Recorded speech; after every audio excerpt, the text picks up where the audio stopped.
여러분 안녕히 주무셨습니까? 참 좋은 아침입니다. 6월 19일 화요일 말씀으로 드리는 오늘의 번제 함께합니다. 이사야서 2장 말씀 22절까지 중에서 우리는 1절부터 5절까지만 같이 읽습니다. 시작. 아모스의 아들 이사야가 받은 바 유다와 예루살렘에 관한 말씀이라. 말이래 여호와의 전에 산이 모든 산꼭대기에 굳게 설 것이요 모든 작은 산 위에 뛰어나리니 만방이 그리로 모여들 것이라. 많은 백성이 가며 이르기를 오라 우리가 여호와의 산에 오르며 야곱의 하나님의 전에 이르자. 그가 그의 길을 우리에게 가르치실 것이라. 우리가 그 길로 행하리라 하리니 이는 율법이 시온에서부터 나올 것이요 여호와의 말씀이 예루살렘에서부터 나올 것임이니라. 그가 열방 사이에 판단하시며 많은 백성을 판결하시리니 무리가 그들의 칼을 쳐서 보습을 만들고 그들의 창을 쳐서 낫을 만들 것이며 이 나라와 저 나라가 다시는 칼을 들고 서로 치지 아니하며 다시는 전쟁을 연습하지 아니하리라. 야곱 족속아 오라 우리가 여호와의 빛에 행하자. 오늘 우리가 함께 읽은 말씀 중심으로 새 판짜기 구심점만 바꾸자 라는 제목의 하나님 말씀 증거합니다. 구심점만 바꾸면 새 판이 짜진다 라는 말씀입니다. 부부관계가 영 껄끄럽습니다. 그럼 이제 이혼을 생각해요. 그래서 인생의 새 판을 짜려고 합니다. 그런데 이혼을 한다고 인생의 새 판이 짜여지는 게 아니에요. 구심점을 바꿔야 된다 이런 얘기입니다. 사업이 안 돼서 정말 돈에 쪼들리고 힘들어 죽겠습니다. 그러면 돈을 더 많이 벌어서 삶을 극복하려 그러지 말고 구심점을 바꾸라는 거예요. 그래서 새 판을 짜라는 겁니다. 판을 바꿔요. 판을. 자, 새 판 짜기에 열풍이 불고 있는 듯한 느낌이 듭니다. 6.13 지방선거가 끝났어요. 야당의 패배를 매스컴에서는 연일 단순히 패배라고 말하지 않고 보수 진영의 괴멸이다 이렇게 표현을 합니다. 그래서 자유한국당과 바른미래당의 길이 안 보이는 상황이 되었습니다. 지금 보수 진영의 정당들에게 요구되는 변화는 개선이 아닙니다. 혁신이거나 황골탈퇴 등의 언어로는 표현이 불가능하다는 거예요. 그래서 급기야 해체라는 말까지 동원되고 있는 상황입니다. 그러니까 완전히 새 판을 짜야 된다는 말이에요. 그래서 새 판 짜기라고 하는 말이 반복적으로 매스컴을 통해 들려오게 돼요. 그래서 자유한국당의 김성태 의원이 어제는 중앙당 해체, 그러니까 당의 중앙 조직을 해체시키고 새롭게 결성한다. 또 바른미래당은 비대위 위원들을 아주 젊은 사람들로 새로 구성을 한다. 등등의 몸부림을 치고 있지만 차타가 모두 안타까워하고 있어요. 어떤 시도를 해도 여전히 그 밥의 그 나물이 아니냐라는 시선이 계속되고 있으니까 여기서 지금 새 판 짜기에서 가장 큰 문제로 부각되는 점이 바로 뭡니까? 그게 바로 구심점이 없다는 거예요. 구심점. 이 구심점이 라고 하는 것은 도대체 뭘까요, 여러분? 말 그대로 보면은 구심점, 구하다, 취하다, 구자라는 게 모으다, 부르다, 청하다, 탐하다 이런 뜻이 있어요. 다 비슷비슷해요. 의미는 마음을 구한다는 겁니다. 예? 마음을 구한다, 마음을 취한다, 마음을 모은다, 마음을 탐한다, 마음을 부른다. 이런 뜻이에요. 그럼 구심점이 뭐예요? 마음을 부르는 점입니다. 마음을 모으는 점이에요. 구심점은 사람들, 그 속한 단체의 모든 사람들의 마음을 끌어모으는 점이 구심점입니다. 그래서 단체나 정당이나 나라에서 구심점이라고 하면은 어느 위치, 어느 역할인가를 막론하고 모든 구성원이 마음을 보내어 머물 수 있는 한 점이 바로 구심점인데, 야당 정당에 있어서 보수 진영이라고 말하고 있는 이 정당들에 있어서 문제는 구심점이 없어요. 구심점은 사상이나 어떤 그런 이념이나 이런 추상적인 것이 될 수도 있고, 또 구체적으로 어떤 사람이 될 수도 있습니다. 그러니까 우리나라 지금 보수 진영의 문제가 뭐냐? 새 판을 짤래도 새 판에 맞는 보수적 사고가 없다는 겁니다. 새 판이 뭐예요? 해방 이후로 이 한반도는 남북으로 갈려서 생활을 했어요. 남북으로 갈려진 판 안에서의 보수가 무엇인가를 생각하며 살았습니다. 근데 이제 남북이 교류가 원활하게 되고 소통이 뚫리게 됩니다. 평창올림픽, 남북 정상회담, 북미 정상회담, 그리고 계속되는 남북 고위 이 회담이 지금 진행되고 있지 않습니까? 그리고 이북과 이 미국의 교류가 남과 북의 교류처럼 활발해질 조짐을 보이고 있습니다. 이러한 새 판에서 보수가 무엇인가를 모르는 거예요.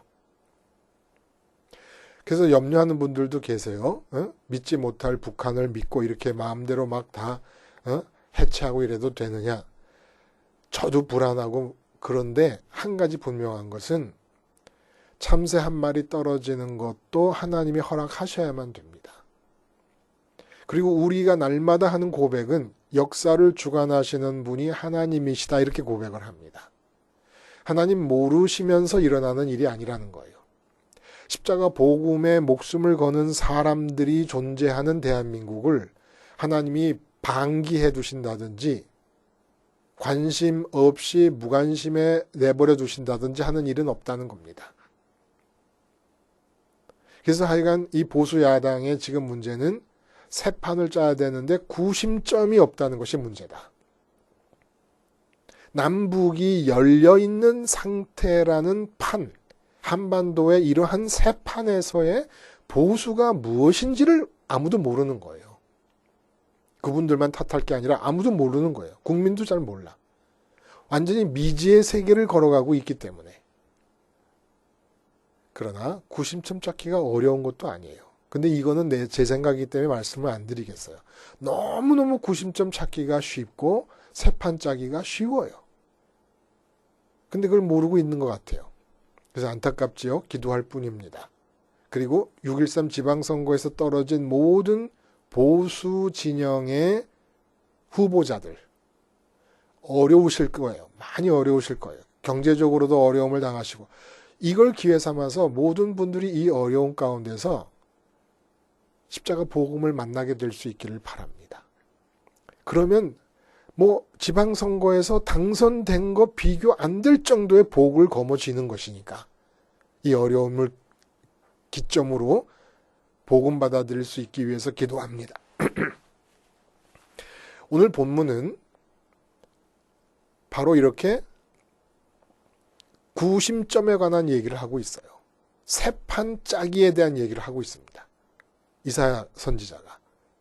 새판 짜기라는 것은 당시 이사야가 눈으로 보고 있는 선민 남한국 유다의 상태는 일부분을 개선하거나 바꾸거나 혁신함으로 될 일이 아니고 완전히 깡그리 해체시켜버리고 새 판이 짜여져야만 되는 상황임을 지금 이사야서가 66장까지 엄청나게 길지 않습니까? 근데 첫머리에서 선언을 하고 있는 겁니다. 이건 안 된다. 이 판은 어느 일부분을 바꾸거나 개선해서 될 일이 아니다. 완전히 깡그리 무너뜨리고 새 판을 짜야 된다. 라는 얘기를 본문에서 해주고 있는 겁니다. 그래서 오늘 본문은 구성이 간단해요. 우리가 읽은 1절부터 5절 이 부분은 메시아 예언입니다. 메시아 도래를 예언하고 있는 것이고 그 다음에 6절부터 마지막 22절까지는 현재 상황을 얘기하면서 이러이러하기 때문에 현재의 상황은 부분적으로 개선하거나 부분적으로 쇄신하고 바꾸어서 될 일이 아니라 완전히 깡그리 무너지고 새 판이 만들어져야 된다라는 얘기를 하고 있는 겁니다.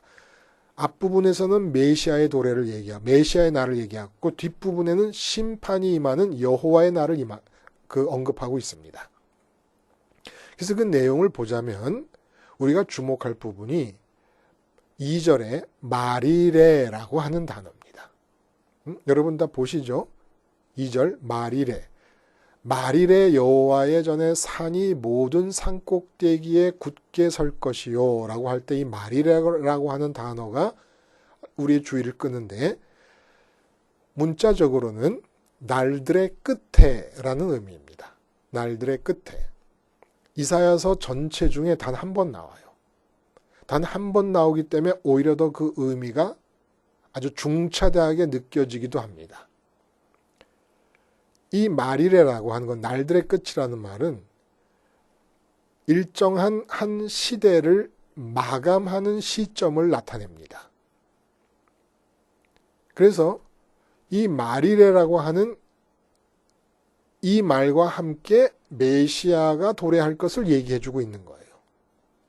근데 이사야가 메시아의 도래를 예언할 때 그 이사야의 예언을 듣던 사람들에게 실제로 예수님이 초림하시고 예수님이 이 땅에 오시고 그리고 승천하시고 오순절 강림 사건이 일어나고 예수님의 재림이 일어나게 되는 사건. 예수님의 재림은 우리도 아직 경험하지 못한 거니까 예수님이 이 땅에 영으로서 오신 오순절 강림까지만 보더라도 그래서 지금 교회 속에서 예수님이 다시 임하셔서 영으로 임하셔서 교회를 이끌어 가시지 않습니까? 그런 상황까지만 보더라도 당대 이사야의 예언을 메시아 예언을 듣고 있던 사람들은 아무 의미가 없는 거예요.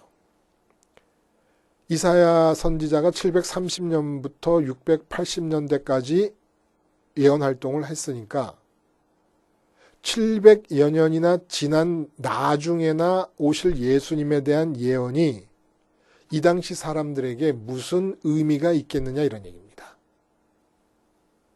그래서 말이레라는 이 단어는 어떤 의미를 갖느냐?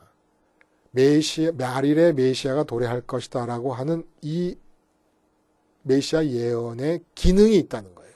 이 기능은 첫째,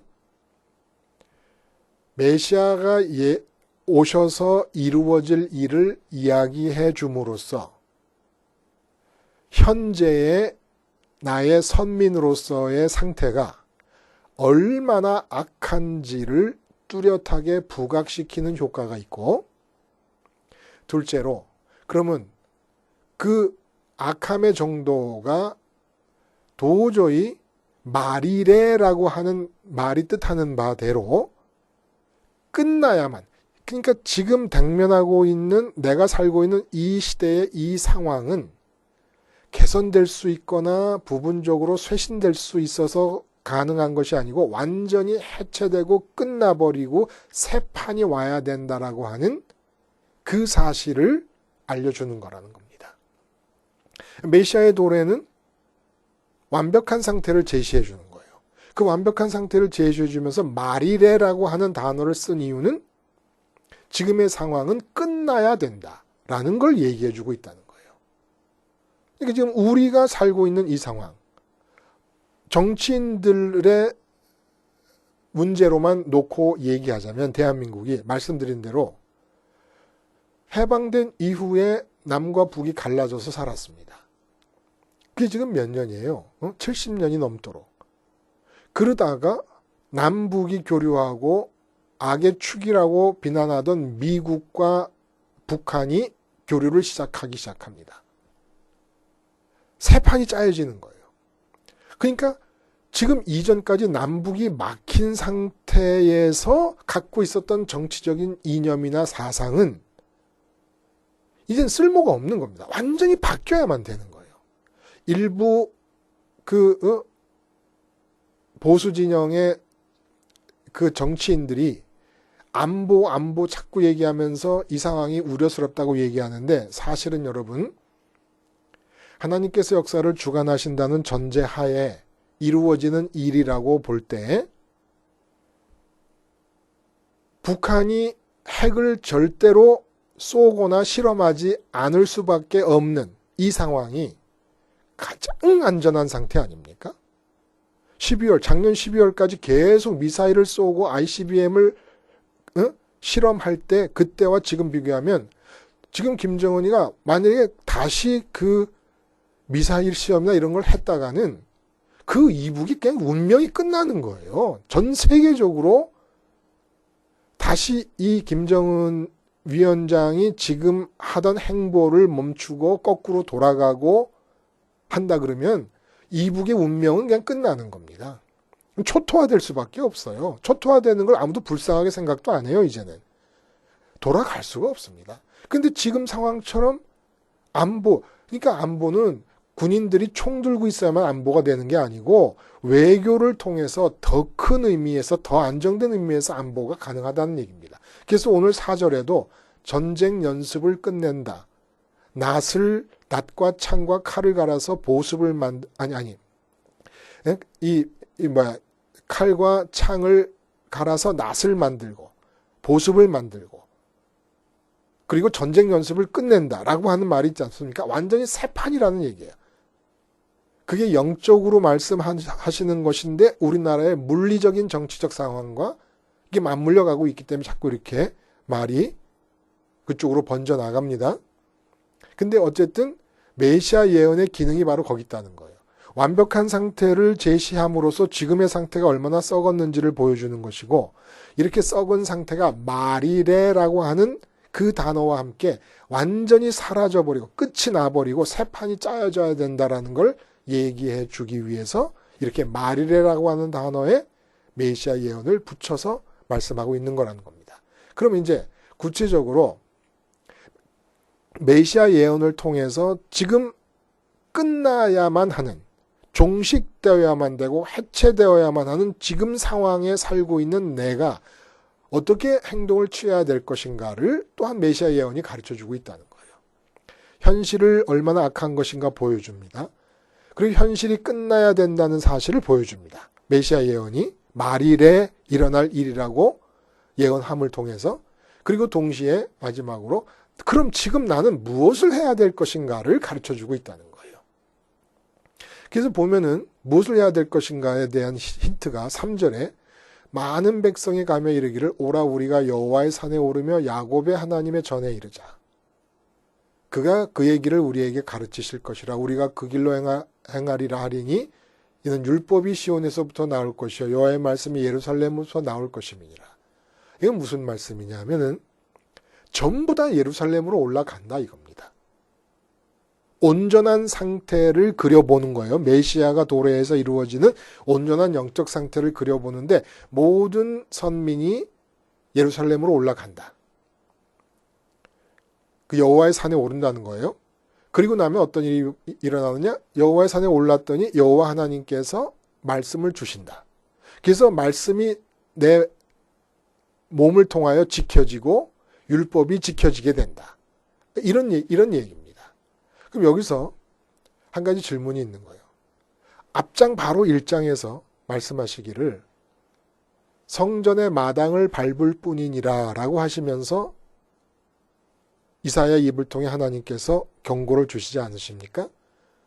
그러니까 지금 여기서 뭐 새삼스럽게 메시아가 와야만 여호와의 산에 오르는 게 아니고 지금도 여전히 마리레라는 단어를 통해 끝나야 될 상황이라고 얘기했지만 지금도 여전히 예루살렘으로 올라가고 있어요, 사람들이. 메시아가 왔을 때만 올라가는 게 아니라는 겁니다. 그럼 이게 뭐예요? 무슨 문제가 있는 겁니까? 예루살렘으로 올라가고 있는데 이 상황이 끝나야 된다고 말씀하시고 새로운 상황, 온전한 상황이 왔을 때 역시 또 예루살렘으로 올라간다는 거예요. 그럼 이때 올라가는 것과 이 온전한 메시아의 시대에 올라가는 것과 뭐가 다른 겁니까? 지금 상황은 예루살렘에 올라가긴 하는데 몸이 올라가는 거예요. 몸이. 예루살렘 성전으로. 예루살렘이 몸이 올라가 모이는 장소인데 구심점은 아니라는 얘기입니다. 구심점이 뭐예요? 마음이 모이는 곳입니다. 마음이 모이는 곳. 근데 예루살렘으로 올라가고 있는데 이 상황이 끝나야 되고 온전한 상황이 왔을 때 또 예루살렘으로 올라가야 된다는 얘기는 끝나야 되는 악한 상황에서의 예루살렘 올라가는 것은 몸이 올라가서 몸이 모이는 것이고 온전한 상황에서 예루살렘이 올라가야 된다는 것은 몸이 올라가는 걸 말하는 게 아니라 마음이 몸은 전국에 어디에 있든지 마음이 올라가는 걸 말하는 겁니다. 그래서 메시아가 도래해서 이루어질 일은 장소와 민족과 나라와 국가의 경계를 초월해서 전 세계에 있는 모든 사람들이 마음의 구심점을 예수 그리스도, 특별히 십자가에 달려 죽으신 예수 그리스도에게로. 왜냐하면 예루살렘 성전을 구심점으로 한다는 것은 번제단을 구심점으로 한다는 얘기입니다. 왜 번제단에서 내가 죽는다는 고백을 하는 이 사건 현장이 구심점이 됩니까? 법궤 안에 들어있는 돌판이 뜻하는 하나님의 이름. 하나님이 가리키신 하늘에 계신 하나님. 그 하나님을 가져야 된다는 생각으로 이 세상에서의 구심점을 예루살렘으로 잡는 거예요. 예루살렘에 있는 번제단이 아니면, 번제단에서 내가 제물과 함께 죽는 일이 아니면 내 마음이 죽는 거죠. 마음이 세상에 대해 죽지 않으면 하나님께로 갈 수가 없다는 생각 때문에 하늘에 계신 하나님께 가기 위하여 이 세상에 있는 모든 사람들이 세상 속에서의 구심점으로 예루살렘을 붙잡는 겁니다. 이게 새판이라는 거예요. 그리고 새판이 오기 전에 완전히 종식되어야 되는 악한 판에 속해 있는 내가 지금 당장 해야 될 일이 구심점을 예루살렘 번제단으로 잡는다는 거예요. 예루살렘 번제단이 결국 뭡니까? 예수님이 죽으신 십자가 아닙니까? 그냥 새판 짜려고 당의 중앙 조직을 해체시키고 지금까지의 지도위원들이 다 사퇴해서 젊은 사람들로 비상대책위원회를 만들고 뭐 별의별 노력을 다 하고 이럴 거 없이 구심점이 나타나면 되는 거예요. 근데 구심점이 없는 게 지금 이 보수 정당들의 문제 아니겠습니까? 민주당은 아주 편해요. 문 대통령이 구심점이 돼 있는 거예요. 지금 이 사람들한테는. 이게 요번 선거도 문 대통령 혼자서 다 한 거라 그러지 않습니까? 선거운동을 문 대통령이 다 한 거예요. 1년이 지나도록 지금 지난주에는 지지율이 79%래요. 이처럼 간단합니다. 그냥 민주당 후보들은 거저먹은 거예요. 거저먹은 거. 우리도 인생을 거저먹을 수 있어요. 예수님을 구심점으로 삼으면 되는데 예수님 구심점을 어떻게 삼느냐? 십자가에 죽으신 예수님을 구심점으로 삼는 겁니다.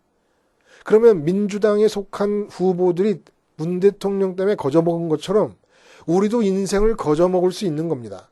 그게 문 대통령의 은혜 아닙니까? 근데 이 전체를 다 하나님이 주관하시는 거예요. 지금 우린 그렇게 봐야 됩니다. 그래서 우리가 원하는 것은 보수당이건 민주당이건 한국당이건 바른미래당이건 정의당이건 모두가 다 예수님을 구심점으로 삼기를 바라는 거예요. 어떤 예수님? 십자가에 달리신 예수님을 구심점으로 삼기를 바라는 거죠.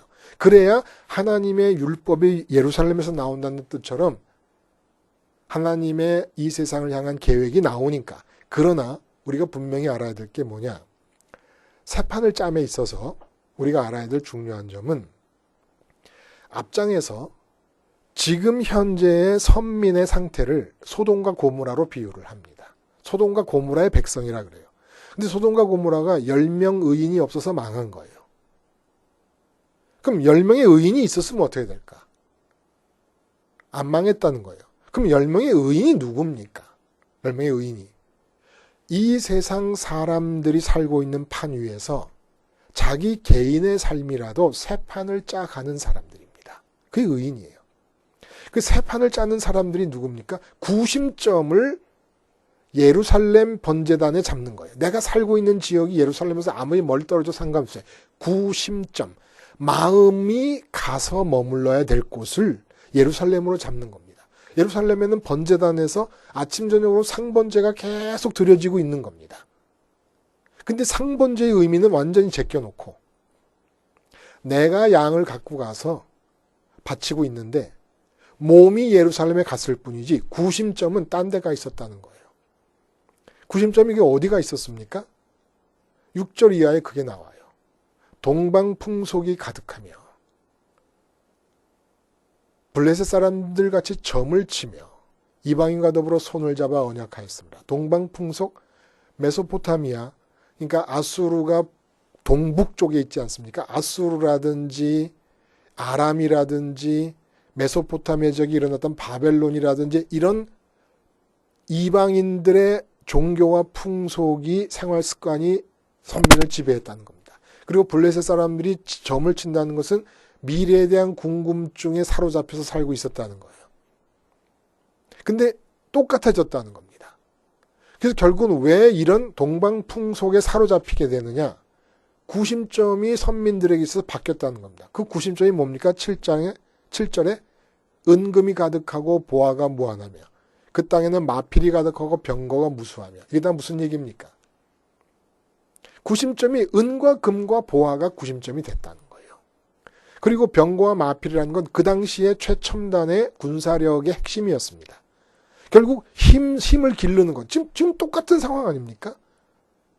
은과 금이 마음이 가 모여있는 구심점입니다. 그래서 어떤 일이 일어납니까? 은과 금이 구심점일 때 다툼이 일어납니다. 전쟁이 일어나는 거예요. 반대로 하나님이 구심점일 때 평화가 일어납니다. 왜 그렇습니까? 은과 금이 구심점일 때는 지금 미국과 중국이 무역전쟁을 시작하게 됩니다. 돈 때문이에요. 그렇죠? 돈 때문에. 모든 싸움이 돈 때문에 일어나는 겁니다. 그리고 병거와 마필, 군사력의 강함을 통해서 일본은 계속해서 독도가 자기네 땅이라고 우기해요. 어쨌든 강한 자가 돼서 자꾸 남의 땅을 침략하고 먹어버리려고 하고 있습니다. 이런 게 지금 구심점이 되어 있는 거예요. 응? 이 세상적인 은금과 보화가 구심점이 되어 있어요. 은금과 보화 속에 영토도 들어가고 뭐 다 들어갈 수 있는 거 아닙니까? 돈으로 환산될 수 있는 것들이. 그래서 싸움이 일어나요. 근데 하나님을 구심점으로 삼으면 하나님은 75억이 모두가 다 아무리 배불리 먹어도 내 몫을 빼앗길 이유가 하나도 없는 겁니다. 이 세상의 재화는 누가 한 사람 많이 가지면 내게 올 돈이 글로 쏠려갈 수밖에 없지 않겠습니까? 그러나 하나님은 아무리 많이 먹어도 내 몫을 뺏길 일이 없어요. 그래서 평화라는 단어가 뭐라고 해요? 같을 평자, 평평할 평자, 쌀 화자에 입구자를 씁니다. 쌀이 입에 똑같이 들어가면 평화가 온다라는 거예요. 근데 이 세상의 쌀을 요구하고 이 세상의 은금과 재화를 구심점으로 삼고 있는 한은 평화가 올 수가 없습니다. 근데 하나님을 구심점으로 삼아서 하나님께 갈 수 있는 유일한 길인 예수님의 십자가를 구심점으로 삼아서 마음을 모으면 70억이 그 자리에 모아서 하나님을 먹겠다고 달려들어도 하나님은 70억 모두에게 배불리 먹게끔 당신을 주실 수 있다는 거예요.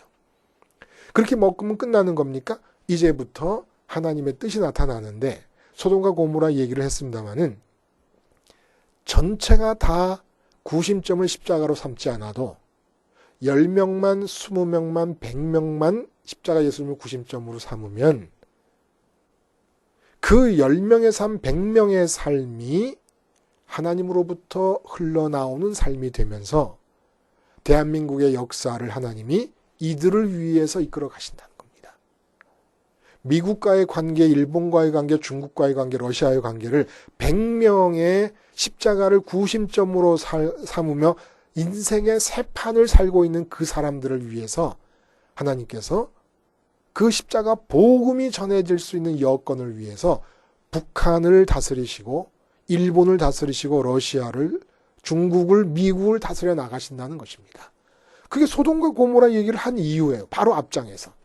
10명만 되라 이거. 10명. 10명의 의인만 있으면 된다는 겁니다. 10명의 의인이 없으면 어떻게 하느냐? 말이래 라는 단어가 뜻하는 바대로 깡그리 없어지고 말 것이다 라는 얘기를 해주고 있는 겁니다. 어느 정도로 악한 상태냐? 완전히 하나님을 버리고 하나님을 업신여기고 있다는 것을 구심점이 어디에 가 있는가를 보여주면서 가르쳐주는 겁니다. 돈에 다 가 있어요, 구심점이. 혹시 현재 대한민국의 교회도 구심점이, 몸은 예배당에 모이고 있는데 구심점은 돈인 거 아닙니까? 구심점은 숫자를 원하는 것도 궁극적으로 따지고 보면 헌금이 많이 늘어나기 때문에 그래서 구심점이 돈에 가 있는 거 아닙니까? 그렇다면 이사야가 말하는 말이래 라는 단어의 뜻대로 이 판은 일부가 개선되거나 쇄신될 수 있는 게 아니고 교회도 대한민국 판이 새 판이 되는 것처럼 잘 살아보세로 시작한 이 대한민국 판이 같이 잘 살아보세의 새 판으로 바뀌고 있는 것처럼 교회도 완전히 새 판으로 바뀌어야 되는 것 아닌지 모르겠습니다. 기도하시겠습니다. 하나님 아버지,